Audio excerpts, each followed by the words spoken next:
Queridos, eu peço agora em nome de Jesus que vocês abram a Bíblia de vocês no livro de Marcos, Evangelho de Marcos, capítulo 8. Nós vamos ler a partir do verso 34. O tema da mensagem de hoje é o sacrifício da cruz. Marcos 8, do 34 ao 38. Vamos ler o texto bíblico? Diz assim a palavra do Senhor. Depois chamou a multidão e os discípulos e disse: Se alguém quer ser meu seguidor, negue-se a si mesmo, tome sua cruz e siga-me. Se tentar se apegar à sua vida, a perderá. Mas, se abrir mão de sua vida por minha causa e por causa das boas novas, a salvará. Que vantagem há em ganhar o mundo inteiro, mas perder a vida? E o que daria o homem em troca de sua vida? Se alguém se envergonhar de mim e de minha mensagem, nesta época de adultério e pecado, o Filho do Homem se envergonhará dele, quando vier na glória de seu Pai, com os santos anjos. Senhor, tem misericórdia de nós, que a Tua palavra possa ser aplicada aos nossos corações, e que haja transformação e mudança genuína. Nos ajuda em nome de Jesus. Amém. Queridos, a cruz, sem dúvida, foi o instrumento de execução mais cruel utilizado pelo homem de forma legítima. Estudiosos concordam que a execução por crucificação era a mais vergonhosa e a mais terrível que alguém poderia ser submetido. E eram condenados à morte de cruz os escravos e os piores criminosos da época. Aqui eu já paro e faço uma pergunta aos irmãos: qual foi o crime que Cristo cometeu para ser crucificado na cruz? Eu e você sabemos que nenhum.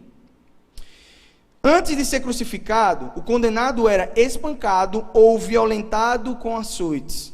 Os açoites eram feitos com ossos em suas pontas e alguns pedaços de chumbo. Depois de torturado, a vítima despida carregava sua cruz e era forçada a carregá-la até o lugar de mártir. A morte através da cruz era muito lenta e dolorosa, podendo chegar até a dias, e acontecia por asfixia. Não pense que o criminoso, se assim eu posso dizer, que carregava a sua cruz em direção ao martírio, era morto simplesmente pelas marteladas dos pregos. Não, ele era morto por asfixia. O tempo que ele ficava pregado numa cruz, com todos os seus músculos estendidos, aquilo levava uma dor tão intensa, aquilo levava uma dor tão grande, que aquele criminoso era morto por asfixia. Não tinha mais ar, não tinha de onde puxar o fôlego, e assim ele vinha a falecer. Durante a crucificação, a pessoa sentia fortes dores de cabeça e uma sede intensa. Lembram quando Jesus está na cruz e pede água? Estou com sede. Por causa das dores intensas que ele sentia, também sentia uma grande sede. Queridos, a cruz foi um instrumento pela qual o Filho de Deus foi sacrificado para expiar o pecado do seu povo. Paulo vai escrever aos Romanos dizendo o seguinte: é verdade que por um só pecado, um só pecado de Adão trouxe condenação a todos, mas um só ato de justiça de Cristo removeu a culpa e trouxe vida a todos. Queridos, a cruz não foi preparada para o nosso Cristo. A cruz foi preparada para mim e para você. Mas o seu amor foi tão grande que ele se sacrificou no meu e no seu lugar, para que hoje tivéssemos vida, e não uma vida terrena qualquer, não uma vida confortável, não uma vida comum, mas a vida eterna em Cristo Jesus. A doutrina da cruz, ela é o evangelho de Cristo. É por isso, queridos, que vocês vão ver muitos evangelhos por aí que não pregam cruz nem arrependimento. Fujam, sabe por quê? Porque toda vez que eu olho para a cruz, eu não lembro simplesmente do sofrimento de Cristo. Eu lembro do sacrifício salvífico do meu Deus, que enviou o seu Filho para morrer em meu lugar, e assim trazer vida, e vida eterna. Então o Evangelho de Cristo se resume à cruz, porque foi na cruz onde o Senhor fez com que tudo fosse selado. Tetelestai, está consumado. Em outras palavras, está pago. Você não precisa fazer mais nada. Eu estou fazendo por você. A dor que era para você sentir, eu estou sentindo. E o melhor de tudo é que os nossos pecados, aquele que você já cometeu, aquele que você ainda comete e aquele que você ainda vai cometer, Jesus Cristo já morreu por ele e deixou tudo cravado na cruz do Calvário. Então, Júnior, o que eu preciso fazer para entender esse sacrifício da cruz? Entender que esse sacrifício de Cristo foi substitutivo. Era para ser eu, era para ser você, mas ele vem para substituir. O Cordeiro Santo e Imaculado morre em nosso lugar, derramando sangue inocente, para assim expiar todo o pecado da humanidade. Na cruz, Jesus Cristo se fez maldito ao tomar sobre si a iniquidade daqueles que mereciam a morte. Paulo vai escrever aos Gálatas 3,13. Ele recebeu o castigo da ira divina e morreu em lugar dos pecadores. Para nós, discípulos de Jesus, o sacrifício da cruz fala principalmente de redenção. Foi uma morte redentora. Jesus Cristo morre para trazer redenção ao seu povo. Embora pareça ser algo vergonhoso diante dos homens, e uma loucura que só pode ser entendida espiritualmente, precisamos sempre pregar a cruz de Cristo. Sempre pregar a cruz de Cristo. O sacrifício de Cristo na cruz religou o homem a Deus e tornou possível a salvação para todos os homens. A salvação não está baseada naquilo que você faz, naquilo que você ainda vai fazer, naquilo que você faz de bonzinho. E aqui, quando a gente está estudando na EBD, nós estamos estudando as doutrinas batistas. O pastor Jabes Filho, que é um dos nossos professores, ele dando aula uma vez, ele disse: você pode até marcar no seu quadro às vezes que você comete uma boa ação. Ajudei uma senhorinha a atravessar a rua, marcado lá. Pode juntar todos os atos benéficos que você acha que já fez na vida. Nada disso compra a sua salvação.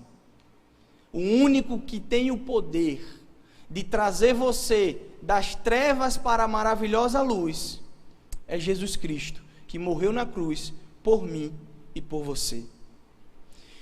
Paulo vai escrever em 1 Coríntios 1,18, dizendo o seguinte: a mensagem da cruz é loucura para os que se encaminham para a destruição, mas para nós, eu e você, que estamos sendo salvos, ela é o poder de Deus. Então, queridos, diante disso, eu preciso esclarecer com os irmãos aqui de prova bem breve e objetiva 3 pontos fundamentais em relação a esse sacrifício da cruz. O primeiro ponto é a negação. O versículo 34 vai dizer: negue-se a si mesmo. O primeiro sacrifício que devemos entender e viver é a difícil tarefa de negar as vontades da carne. Este negar a si mesmo é dizer não para o próprio querer. E não é fácil dizer não para o próprio querer. O apóstolo Paulo vai escrever aos Gálatas capítulo 5, dizendo da luta que é a carne e o espírito, um desejando o que é contrário ao outro. Só que eu sempre tenho isso em mente, e já falei isso em alguns lugares, para os jovens. Se tem uma carne entre espírito, se tem uma briga, na verdade, entre espírito e a carne, eu preciso alimentar mais aquilo que me domina. E se quem me domina é o espírito, eu preciso fortalecê-lo diariamente. Queridos, nós somos o que desejamos, somos o que amamos, o apego que temos pelas coisas que nos custam a vida é o que nos define. É por isso que a idolatria em si não está simplesmente em uma imagem. A idolatria está em seu coração, em tudo aquilo que você coloca acima do lugar de Deus. Então a idolatria pode ser seu filho, pode ser sua esposa, seu esposo, sua igreja. Nada pode ser colocado no lugar que é do Senhor. Por quê? Porque aquilo que eu desejo me define. Aquilo que eu desejo eu vou atrás, eu busco, e eu preciso negar isso, se de fato está me afastando dos caminhos do Senhor. Por isso, queridos, a verdadeira identidade, a nossa verdadeira identidade, aguarda pelo sacrifício da negação de tudo que nos deforma. E por mais que as coisas que amamos sejam maravilhosas aos nossos olhos, se nossa vida depender delas, então nossa identidade e a nossa personalidade estão deformadas. Se aquilo que você está olhando não é único exclusivamente a cruz de Cristo, o Cristo, seu único Salvador e Senhor, tem algo errado em sua vida. Você precisa negar a si mesmo. Você precisa deixar para trás aquilo que te impede de ter uma vida mais íntima e genuína com o Senhor. Queridos, experimente fazer isso. Diante de uma vontade carnal, diga a você mesmo que não vai fazer. Será uma grande luta entre a carne e o espírito. Mas esse sacrifício é essencial na vida do discípulo de Cristo. Se o nosso Cristo, que não merecia e não precisava morrer naquela cruz, ele deu a sua vida em favor de mim, em favor de você. Ele se sacrificou no meu lugar, no seu lugar. Por que você também não sacrifica algumas coisas da sua vida?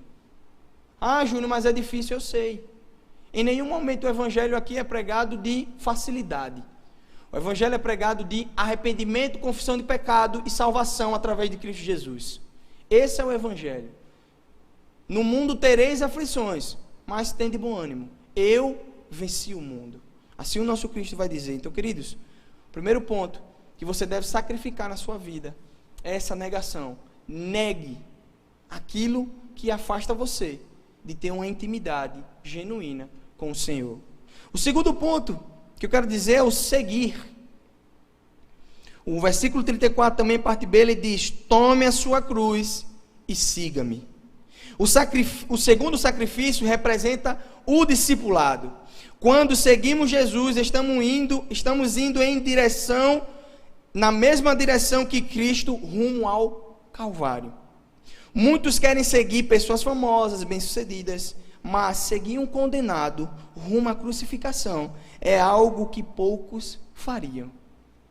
Lembra de José de Arimateia? Que no caminho Jesus está muito debilitado, no caminho do Calvário, sem forças para carregar a cruz. E o soldado pede para que alguém o ajude. E José de Arimateia vai lá e toma a cruz de Cristo e o ajuda a chegar no ponto que deveria. Então, queridos, nós precisamos entender que para seguir Jesus, eu preciso fazer com que esse discipulado seja algo autêntico e genuíno na minha vida. Não é seguir de qualquer forma. Não é seguir de qualquer forma. O discipulado de Jesus tem um custo. O próprio Cristo vai falar em Lucas 14 o custo do discipulado. Uma grande multidão seguia Jesus. E ele volta para a multidão e dizer: se alguém quiser ser meu discípulo, terá que deixar pai e mãe, filho e filha, todos isso. Se vocês não fizerem isso, não são dignos de ser meu discípulo. Então existe um custo. Se você não está disposto a pagar esse custo, é preciso repensar. Porque para seguir Jesus, tomar a sua cruz e segui-lo diariamente, você precisa avaliar esse custo. Seguir a Jesus significa repetir os mesmos atos, ir na mesma direção. Ao seguir Jesus, estamos deixando de ir para onde queremos, para ir onde Jesus está. Eu não vou simplesmente para onde eu quero, eu vou para onde Jesus aponta para que eu vá. Se Jesus está em um caminho, por mais que seja doloroso e em contramão, e muitas das vezes porque às vezes desejamos aquilo que é bom aos nossos olhos. Só que Cristo aponta uma direção contrária. E, queridos, quando Cristo aponta uma direção contrária, o autor aos Hebreus vai dizer que a vontade de Deus é sempre boa, perfeita e agradável. Paulo vai escrever a Romanos e dizer que sempre a vontade de Deus é boa, perfeita e agradável. Eu preciso sempre fazer isso sem contestar. Vai haver dúvidas, sim.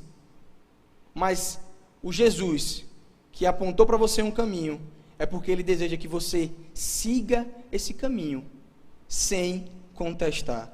Queridos, tomar a sua cruz revela que o discipulado de Jesus implica a convivência em um mundo hostil ao Evangelho, em uma cultura que rejeita seus ensinamentos e, por consequente, rejeita os seus discípulos. Vocês estão inseridos em uma sociedade que estão indo na contramão daquilo que vocês pregam.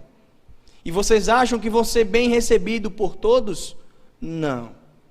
Vocês estão vivendo em um mundo hostil, em um mundo que vai te crucificar, que vai te apedrejar, simplesmente porque você levanta a bandeira do cristianismo.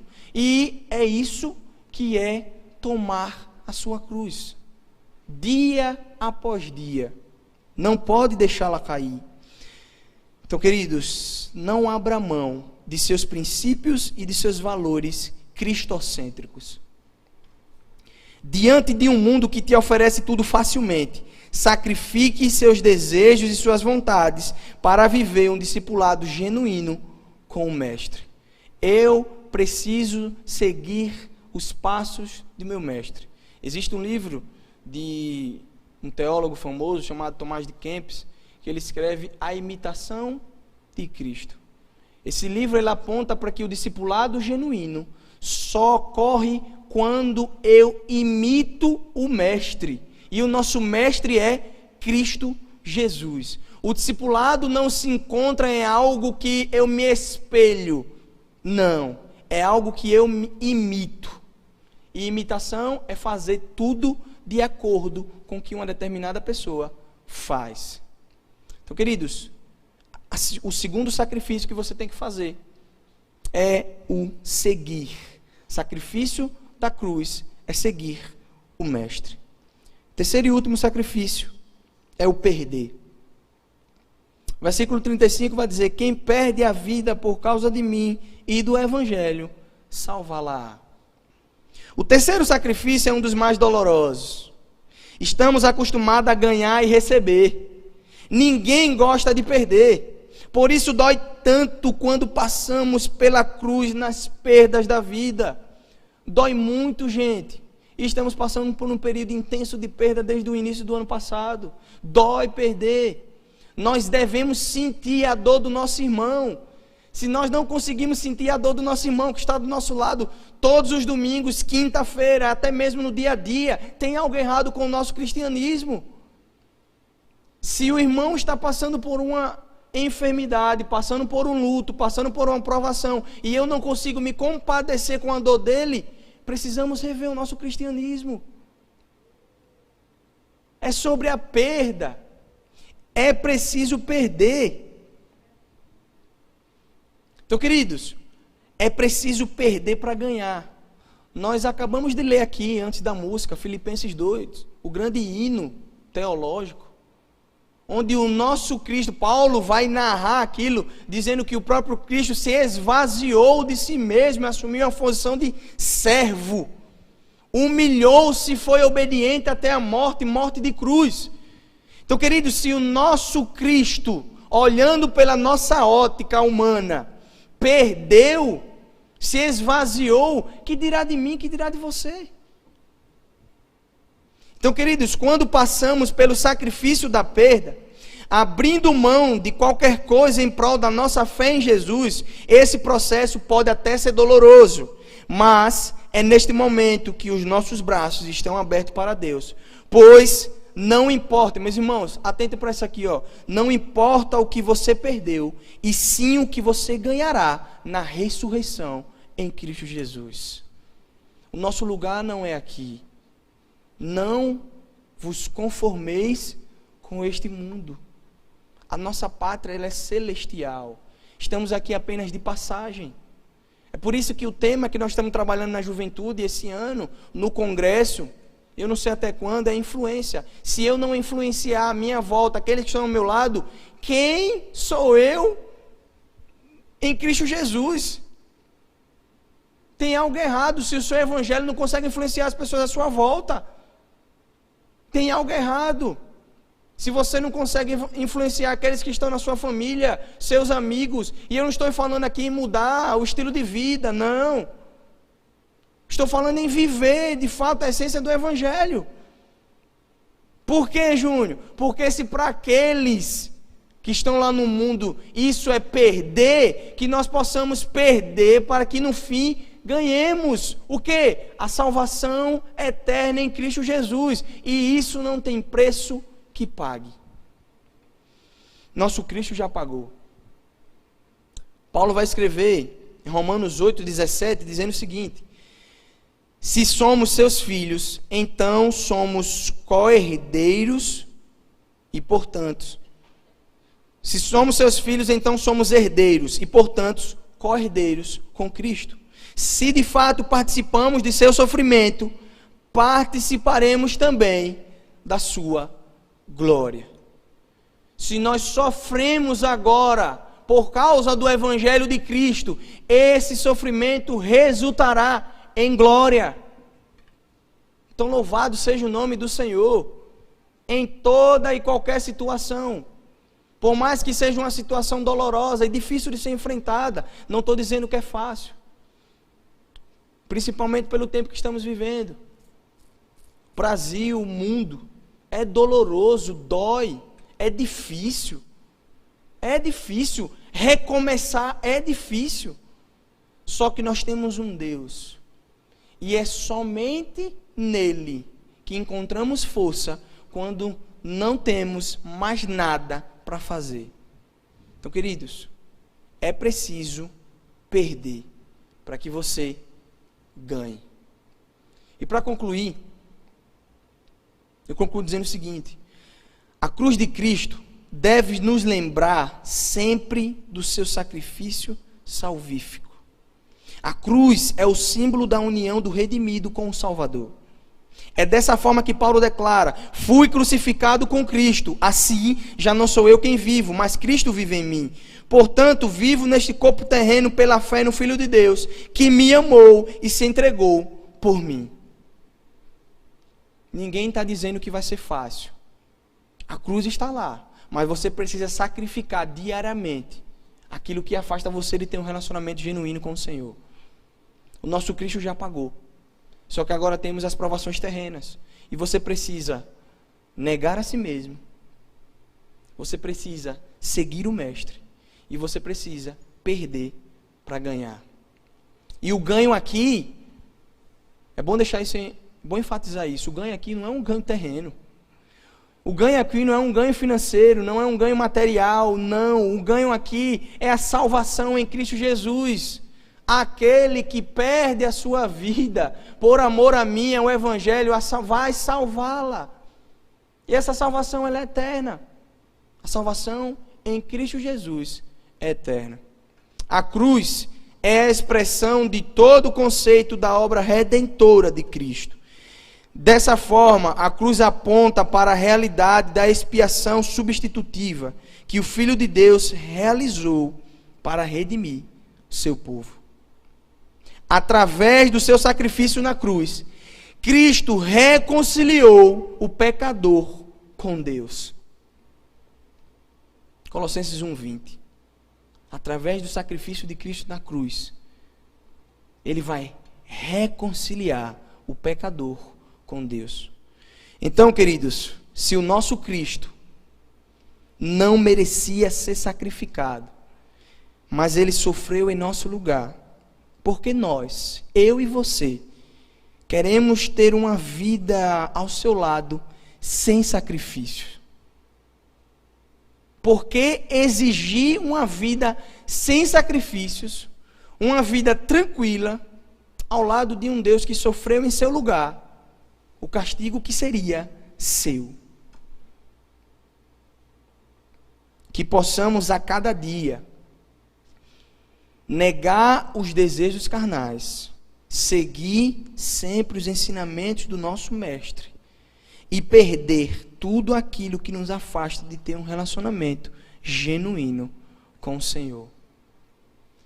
Queridos, feche seus olhos nesse momento, em nome de Jesus. Que essa mensagem essa palavra possa chegar no seu coração como uma flecha que vai fazer com que você entenda que o Evangelho não está baseado naquilo que você é, mas naquilo que Jesus Cristo fez. O Evangelho, a cruz, aponta para o sacrifício salvífico do nosso Deus na cruz do Calvário. Repense naquilo que você precisa negar, naquilo que você precisa perder. Repense em como você tem seguido ao Mestre. Existe um custo, querido, mas também não se culpe demais. Não se culpe demais, porque o nosso Jesus já levou sobre si todos os seus pecados. Nenhuma condenação há para aqueles que estão em Cristo Jesus. Glória a Deus. Senhor, estamos diante de Ti. Tem misericórdia de nós, Senhor. Continua falando aos nossos corações. Obrigado pela Tua palavra, tão rica, tão eficaz, tão verdadeira. Uma palavra que penetra em nosso coração, Senhor, e faz com que ela gere frutos. Transforma a nossa vida, Jesus. Nós não queremos ser o mesmo. Queremos sempre melhorar diariamente. Queremos negar, Senhor, a nossa carne. Queremos fazer a Tua vontade. Queremos Te seguir genuinamente. Não ser um discípulo qualquer, mas ser um discípulo que o Senhor olha e diz: filho meu, em quem tenho muita alegria. Oh Jesus, tem misericórdia de nós. Nos faz perder, Senhor, aquilo que nos impede de ter um relacionamento com o Senhor. E diante das perdas da vida que tivemos, Jesus, Tu sabes da nossa angústia, do nosso coração. Tu sabes que em determinado momento foi difícil caminhar, Senhor. Foi difícil. Agora já conseguimos ver uma luz no fim do túnel. Mas não é graças a governo, não é graças à vacina, mas também é única e exclusivamente a graça do Senhor. Nós depositamos a nossa fé e a nossa esperança no Senhor. Obrigado, Jesus, por iluminar a mente de muitos homens e pelos recursos que temos hoje. Graças a Deus, estamos vendo as coisas evoluírem em nosso meio. Continua, Senhor, fazendo com que tudo melhore a cada dia. Mas faz com que o nosso olhar não esteja pautado e fixado em pessoas, em organizações, mas único, exclusivamente no Senhor, que é o grande Deus, o Senhor dos Senhores. Nos ajuda a ter uma vida íntima e genuína com o Senhor, diariamente. Te pedimos agora também por esse memorial que será feito agora. Perdoa os nossos pecados, que nós possamos caminhar cada dia nos sacrificando e indo em direção à cruz do Calvário. Tem misericórdia de nós. Nos ajuda. Em nome de Jesus. Amém.